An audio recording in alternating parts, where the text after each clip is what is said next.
Bonjour à tous, alors aujourd'hui je vous propose un exercice pour les élèves d'STMG sur les probas conditionnels. Pour être précis, c'est un sujet extrait d'un bac de 2019, le sujet donc ici de Polynésie. Contrairement à de nombreux sujets, on n'a pas l'arbre, donc on va le construire au fur et à mesure du sujet et on va vraiment lire le texte avec attention. Donc, deux ateliers A et B fabriquent des stylos pour une entreprise. L'entreprise A, donc la lettre qu'on choisira pour l'événement, eh bien ça sera A. Le stylo a été fabriqué par l'atelier A, ça sera l'événement A, donc ça c'est très clair. Donc l'atelier A fabrique 60% des stylos. C'est une première info, c'est importante. Alors on va lire le reste. Deuxième info, parmi ces stylos, donc parmi ces 60%, 5% possèdent un défaut de fabrication. D'accord. Alors défaut de fabrication, hein, on a ici, c'est la lettre D. Info suivante, 1% des stylos possèdent un défaut de fabrication et sortent de l'atelier B. Alors ça c'est une phrase, vous voyez, par rapport à l'habitude, c'est un petit peu plus dur, il y a des pièges ici qu'on va essayer d'éviter. Alors la première question, c'est donner les probabilités et on vous donne 4 probabilités à donner. On va pour ça donc analyser chacune des phrases. Essayer d'en tirer une information. Donc on a dit on commence par l'atelier A fabrique 60% des stylos. Donc ça, on vous donne la probabilité de l'événement A qui sera donc 60%, qu'on écrit 60 sur 100, donc c'est 0,6. Donc ça nous permet de faire première branche de l'arbre.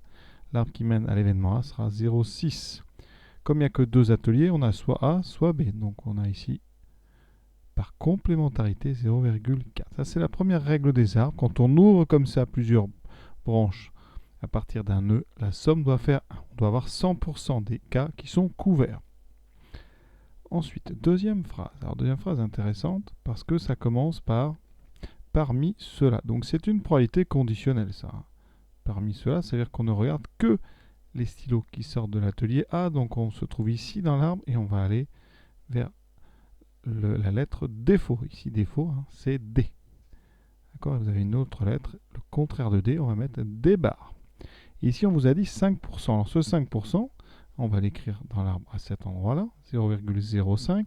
C'est donc la probabilité d'avoir un défaut, sachant qu'on est parmi des stylos qui sortent de A. Donc ici c'est P de D, sachant A. On met un petit A ici sous le P, pour bien indiquer, c'est une probabilité conditionnelle. L'ensemble dans lequel on est là est plus petit. C'est l'ensemble des stylos qui viennent de A. Et là on vous dit que c'est 5%. 5% en maths, ça s'écrit 5 sur 100. Donc c'est 0,05. Par complémentarité, vous avez une autre probabilité ici conditionnelle, qui est 0,95. On continue dans les phrases.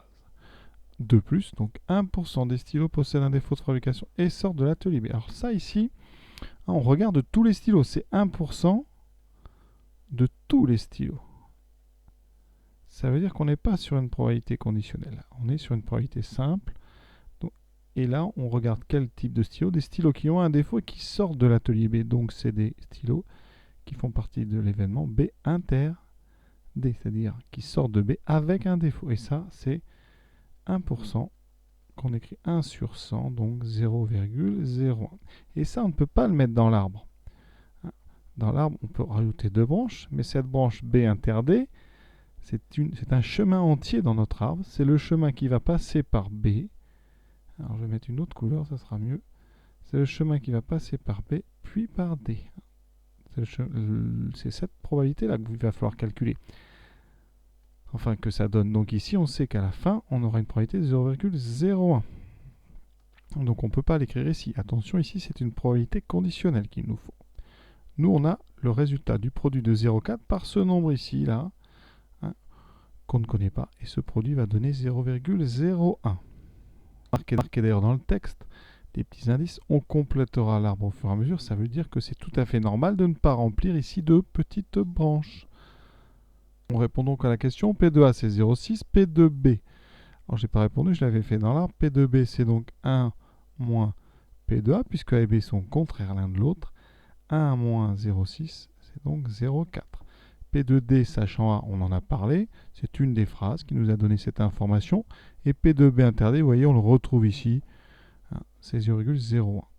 Donc, c'est vrai que c'est plus difficile que d'habitude, mais le fait qu'on vous demande donner, ça vous donne quand même des indices. Quand on dit donner dans un sujet, pensez-y, c'est que la réponse est directe. Il n'y a absolument aucun calcul, tout juste peut-être comme ici le 0,4, une petite complémentarité à faire par rapport à 1. Deuxième question, petit a. Calculer la probabilité qu'un stylo provienne de l'atelier A et possède un défaut de fabrication. Ici, conjonction de coordination, c'est un et. Donc en termes d'événements, on regarde tous les stylos. Et donc dans notre arbre, ça va être un chemin qui va donc passer par A et qui va avoir un défaut. Donc c'est le chemin qui passe par A et par D. Ici, le chemin du haut. Principe de multiplication dans les arbres. Donc la probabilité qu'on cherche, c'est A inter D. Donc dans notre arbre, c'est P de A, donc 0,6 fois P de D, 0,05. 0,6, c'est donc P de A, 0,05, c'est P de D sachant A. Ça fait 0,0. 5 fois 6, 30, donc 0,030. Donc, si on veut des pourcentages, c'est 3%. 3% de l'ensemble des stylos sont donc des stylos qui viennent de A et qui ont un défaut. Deuxième question, petit b. En déduire la probabilité qu'un stylo possède un défaut de fabrication. Il faut montrer que c'est 0,04. Donc, on cherche P de défaut, donc P de l'événement D. Ici, l'événement D, on l'obtient de deux façons dans l'arbre. Et donc ça, c'est la troisième règle dans les arbres. Pour calculer la probabilité d'un événement, on ajoute les probabilités des chemins qui mènent à cet événement. Donc ici, P de D, ça sera P de A inter D, la branche bleue, plus P de, enfin le chemin bleu, plus P de B inter D, le chemin ici jaune. P de A inter D, donc on l'obtient par produit. On passe par A puis par D. Donc 0,030, on l'a déjà calculé au tour d'avant. P2B inter D, on fait exactement pareil. Ça fait donc 0,4 fois A. Ici, on a un petit problème, on a X. Mais ça tombe bien parce que dans le texte, on nous avait donné P2B inter D. C'est un petit peu la différence avec certains textes. On donne une information qui est une intersection. J'ajoute 0, donc 30 et 10, ça fait 40. Donc 0,0. 4 CQFD, c'est ce qu'on voulait démontrer. Dernière question, question 3. On prélève un stylo au hasard dans l'atelier B.